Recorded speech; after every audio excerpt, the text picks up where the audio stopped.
Welcome to Dermoscopy's Introduction to Dermoscopy, made for the Skinclusive Hub in support of the British Skin Foundation.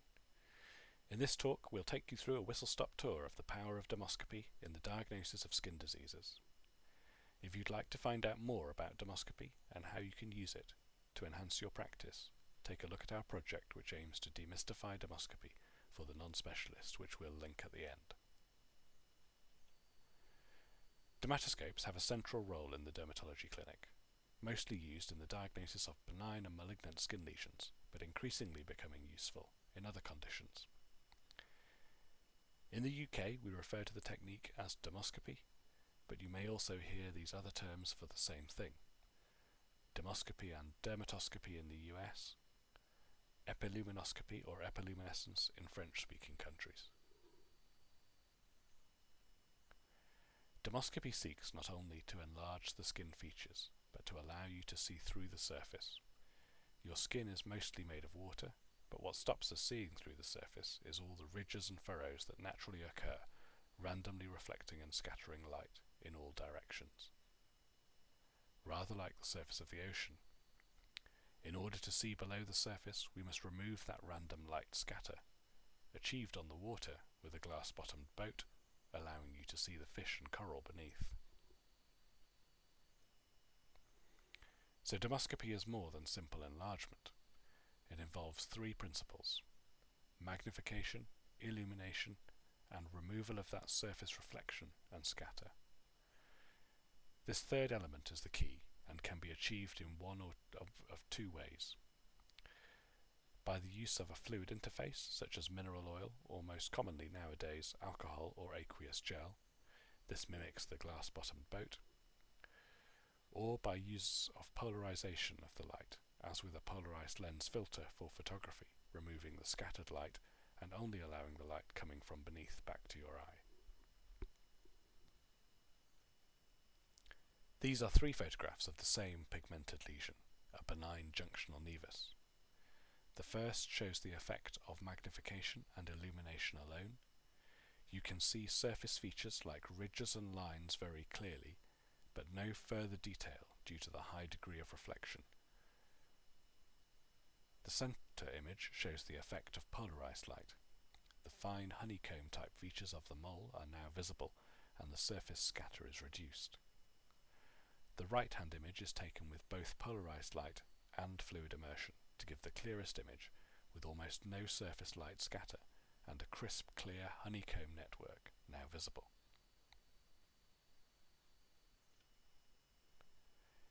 Dermatoscopes come in lots of different shapes, sizes and types.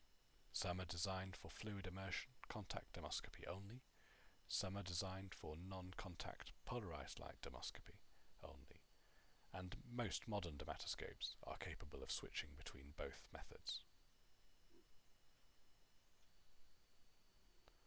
Dermatoscopes can be expensive, starting from a few £100 increasing to thousands.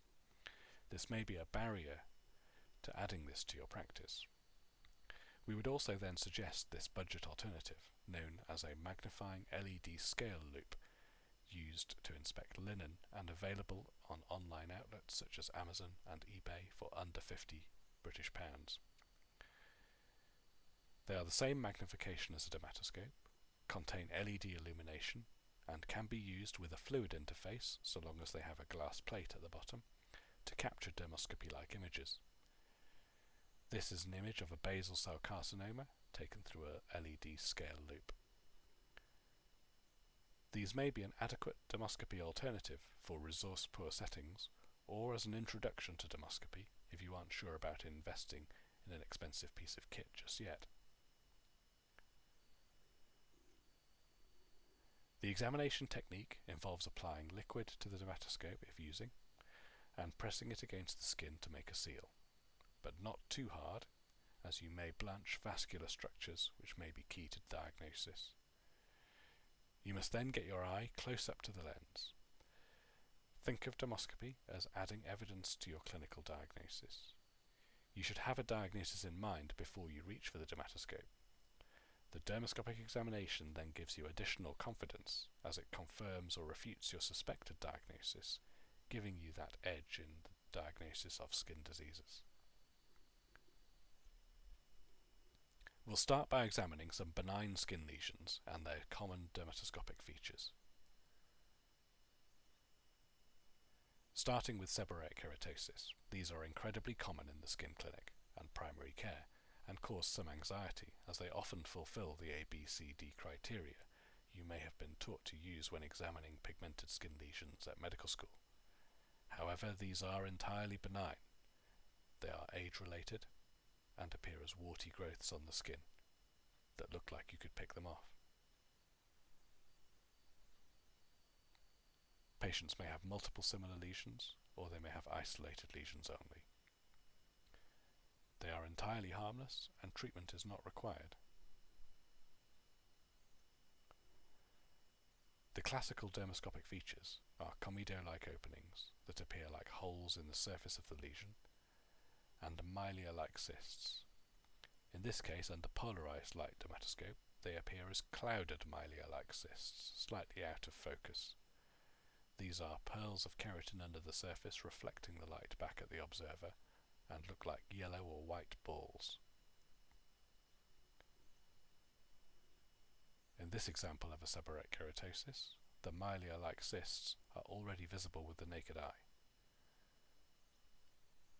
Under non-polarized dermoscopy with fluid immersion, the milia-like cysts have a starry appearance, much more brightly reflecting the light back at the observer, so-called starry milia-like cysts. In this example there are also some comedo-like openings, and at the top some hairpin blood vessels which are also seen in seborrheic keratosis, though aren't specific. Here is another seborrheic keratosis, this one getting irritated by the bra underwire and fulfilling the ABCD criteria, as it is quite a large lesion. Dermoscopically, there are comedo-like openings and a Sulcian gyri-like appearance that's sometimes called cerebriform due to the resemblance to the surface of a brain. You can also see some hairpin vessels throughout this. Here is a very warty seborrheic keratosis where it starts to form finger-like projections. This one was discovered after a lockdown haircut disaster required him to shave his head. Dermoscopically, you can see sausage or finger-like projections and a bubble-like appearance with some blood vessels in the centre of the bubbles, and this sign is called frog spawn. Seborrheic keratosis affect all skin colours, as in this example in a Fitzpatrick skin type 6. Here we can see multiple comedo-like openings and clouded milia-like cysts.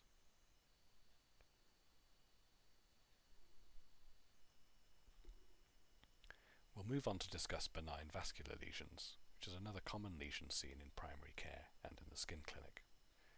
These are termed angioma or hemangioma and include diagnoses such as cherry angiomas, Campbell-De Morgan spots, pyogenic granuloma, and spider nevi. These are all benign collections of vascular tissue and are usually pink or red, but can turn purple or even black if the blood flow in them slows down or clots. If the blood clots, they can even become painful, causing significant anxiety. The dermoscopy is very reassuring, typically showing vascular lacunae or clods described as the bunch of grapes appearance, sometimes with a whitish background between the clods. Here is one that has turned almost black, being dark purple in colour, causing significant anxiety.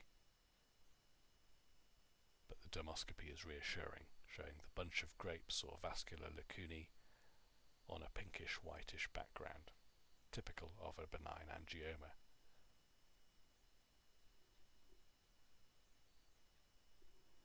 The more reactive angiomata, like pyogenic granuloma, can become pedunculated and then cause problems by catching on clothing and bleeding readily. This type of angioma tend to lose their vascular lacunae on dermoscopy and become more homogeneously red or pink, and can develop white crisscross lines across the surface called tram lines.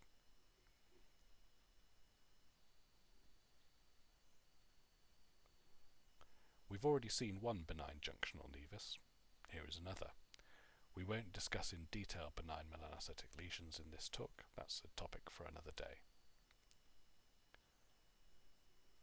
However, as with the previous example, the regular honeycomb network is typical of the benign acquired junctional nevus. That is, the small flat brown moles we all get to a greater or fewer degree, usually coming on during adolescence, at any body site.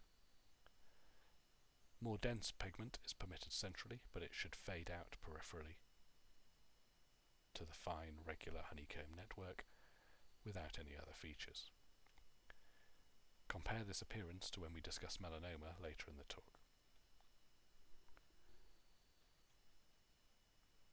Actinic keratosis are a benign type of sun damage of the skin, considered to be precancerous, but actually of very low risk overall. They generally appear on the skin of older people with lighter skin types, on chronically sun-exposed areas such as the head and neck and backs of the hands, as flat red scaly patches. The dermoscopic appearance on the face is said to resemble the surface of a strawberry, having white or yellow circles resembling the seeds on the red background of the flesh of the strawberry. When looked at closely under polarized light dermoscopy, these circles are sometimes seen to be actually made up of 4 smaller white circles distributed in a structure called a 4-dot clod or a rosette. Here is another patch of actinic keratosis on the cheek, and on dermoscopy the strawberry appearance can be seen again, with very obvious 4-dot clods or rosettes, mostly visible in the centre of this lesion under polarized light dermoscopy.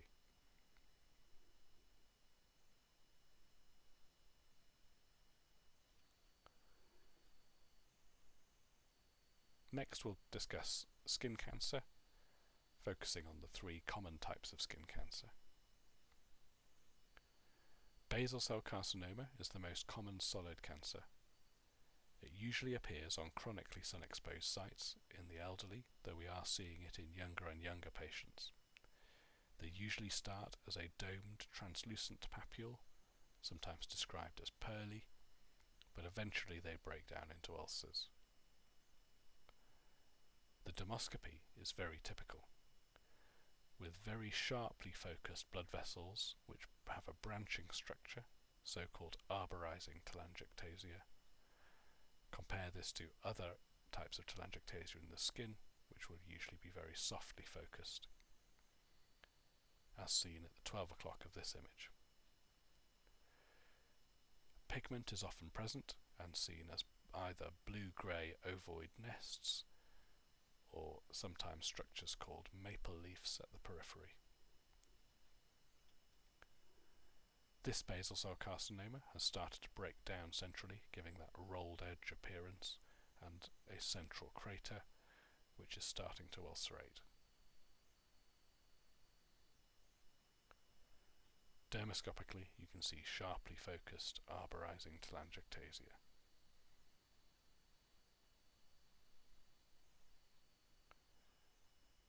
And here is another example of basal cell carcinoma with visible pigment on the chest.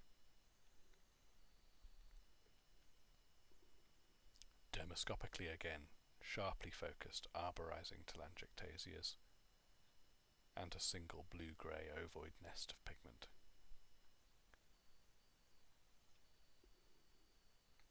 This is squamous cell carcinoma. These also appear on the elderly in sun-exposed areas. They are often painful, rapidly growing, and have metastatic potential. The characteristic appearance of a well-differentiated squamous cell carcinoma is of a round lump with a central keratin plug. There may be background pre-malignant changes such as actinic keratosis. Dermoscopically, the central keratin mass is visible. Vessels are polymorphic, that is, there's often more than one type. Structureless white areas can be seen. Here is another example of a squamous cell carcinoma on chronically sun-damaged skin. This one is more vascular, with areas of diffuse vascularity appearing as red and purple structures. There is still a keratin mass visible towards the right hand side of this image, and structureless white areas at the top. Poorly differentiated squamous cell carcinoma can present as a non-specific bleeding lump.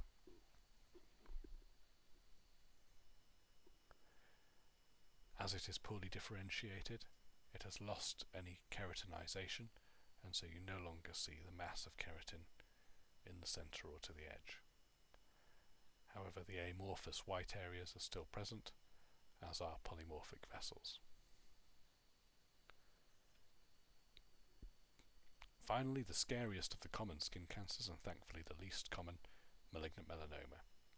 You'll all know your ABCD criteria for recognizing suspicious lesions. If not, I suggest you watch the accompanying presentation on benign and malignant skin lesions. Melanoma are usually pigmented, but not always, associated with sunburn rather than chronic sun exposure, and have a predilection for the young. Common sites include the back and limbs. In this case, you can see an irregular pigmented lesion on the arm.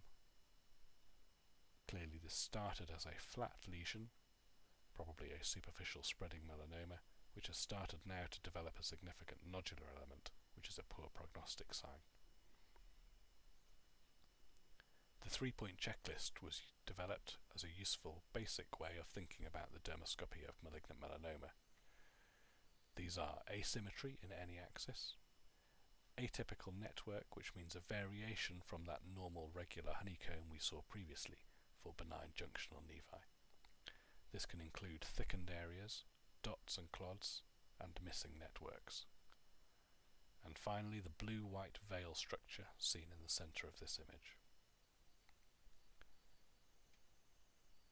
Here is another melanoma on the arm, again starting off flat and starting to develop a central nodularity. Dermoscopically, it shows asymmetry. There are thickened strands in the network, areas of missing network, and irregularly distributed and sized dots and clods. Centrally, there is a blue-white veil structure. This small pigmented mark on the leg had been dismissed as a seborrheic keratosis for a number of years. Dermoscopically, there is a pigment network which reveals it to be melanocytic, definitely not a seborrheic keratosis.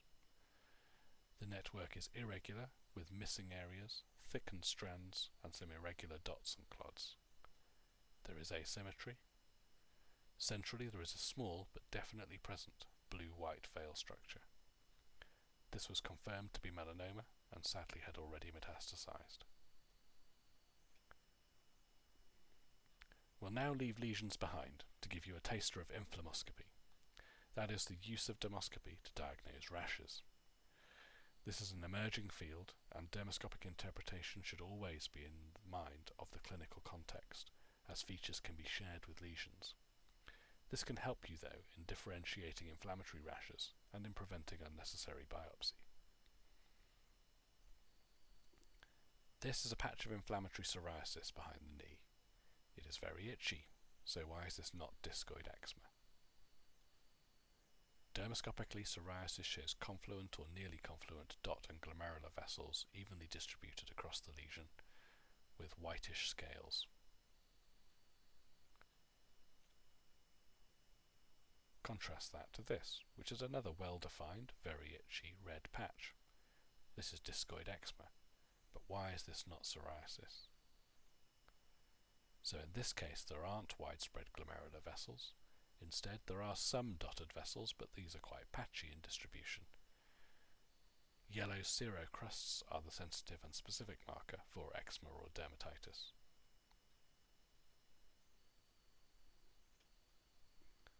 And this is lichen planus. You may have heard of Wickham's striae, white lines in the mouth in patients with lichen planus, but Wickham's striae can also be seen on dermoscopy of skin lesions. These are represented as white structures, and there are various and many recognized patterns.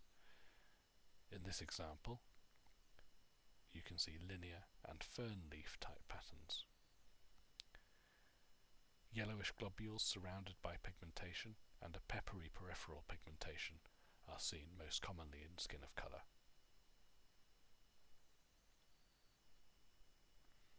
How about something more rare? So this demonstrates a patch of alopecia. It happens to be a scarring alopecia, but what is the cause? Do we need to take a biopsy? This patient has cutaneous lupus. Follicular plugging is the key feature of cutaneous lupus.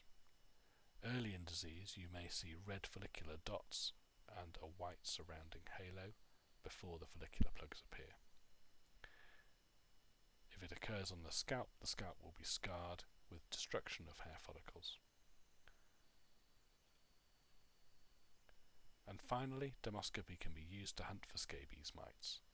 Here you can see the delta wing sign of the head, the contrail translucent body, and the burrow behind containing eggs and feces.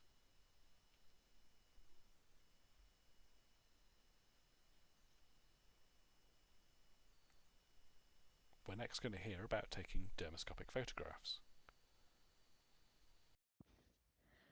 Hi everyone, my name's Amy.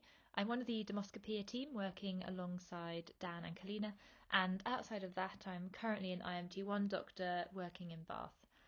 This presentation will focus on giving you a brief overview and a basic introduction into the world of dermoscopic photography, focusing on the practical elements and what options you have when taking dermoscopic photographs rather than interpreting the images. It's important to note that whenever you take a dermoscopic photograph, it's also vital to have a macroscopic image to compare with and have alongside. So there are three main options available, and these are the ones that I'll talk about today. So firstly, using a DSLR camera at the top right. Secondly, a phone adapter at the bottom right. And finally, an LED loop device shown in both pictures on the left-hand side. So starting off with DSLRs, there are dedicated adapters for SLR or mirrorless cameras available if you have access to one of these. The main advantage is that you can get really excellent quality photographs suitable for high quality teaching as well as publication. The drawback of using a camera like this to take photos is firstly that they are very expensive and therefore not accessible to most people. And secondly, they can also be slow if you're intending on using it for all of your patients in a busy clinic. I doubt many of you have seen a dermatologist use a DSLR to take photographs of all of the lesions in a standard skin cancer clinic for this reason. In terms of how it works, as you can see, the dermatoscope directly attaches to the lens of the camera via an adapter which you can buy. The adapter will vary depending on the dermatoscope you have, but they all work in this way by attaching directly onto the lens. When you take these photographs with an SLR or mirrorless camera, it's important to also have the P setting on. This ensures that there is sufficient automatic functioning to get a good quality image, and it also means the flash doesn't automatically turn on as it might do in fully automatic mode. A second way of taking dermoscopic photographs is via a phone adapter. There are lots of smartphone adapters which again are specific to the type of dermatoscope you have. These are usually very affordable and allow adequate photographs to be taken for day-to-day use, and they're also much more practical than using an SLR camera for a busy clinic. In the example shown here of a Dermlight adapter, your phone would slot into the clamp shown by the blue arrow, which you'd then tighten so the phone is secured, and then line up the metal circle shown by the orange arrow with your phone's back camera, note not the selfie camera, and then the dermatoscope would attach on top. Again, there are different variations of these depending what dermatoscope you have, but the principles will all be very similar. And last but not least, a budget option for taking dermoscopic photographs is this magnifying loupe used for measuring thread counts when inspecting linen. This has a role both in resource poor settings as well as for non-specialists such as GPs who want a budget-friendly introduction into dermoscopy. This device has illumination and magnification, So when used with fluid, such as alcohol gel for immersion, it can be good enough to see some signs that can help with diagnoses, and particularly when confirming benign lesions. Anyone familiar with wildlife photography may be aware of the Digiscope adapter circled here. These are inexpensive tools that connect either a compact camera or a smartphone to a telescope, and these can be used to attach your smartphone to a loop easily and very cheaply. They may work on some, but not all dermatoscopes. If you want to read more about the loop device, you can scan the QR code here, which takes you to the Dermoscopy website and has step-by-step guides on how to set it up. You can purchase both of these devices very cheaply on websites such as Amazon for well under £100, making it very accessible for those who are starting out.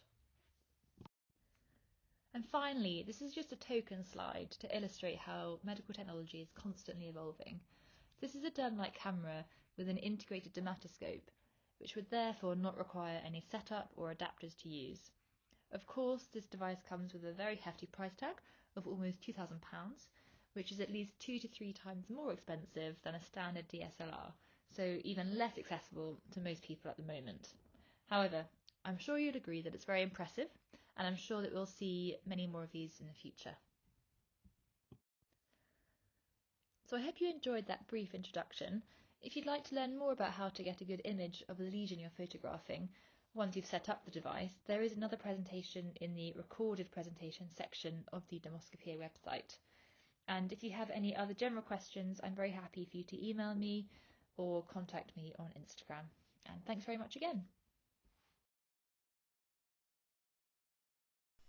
So in summary, we've seen that dermoscopy can be a useful tool to help in the diagnosis of benign and malignant skin lesions, as well as inflammatory dermatoses. Hopefully you agree dermoscopy can be a useful adjunctive tool in your practice. If you'd like to know more, please visit our website or social media channels. We're always producing new content with a particular focus on providing free information for the non-specialist. There you will also find instructions for building your own budget alternatives to traditional dermatoscopes. We hope it may be of some use.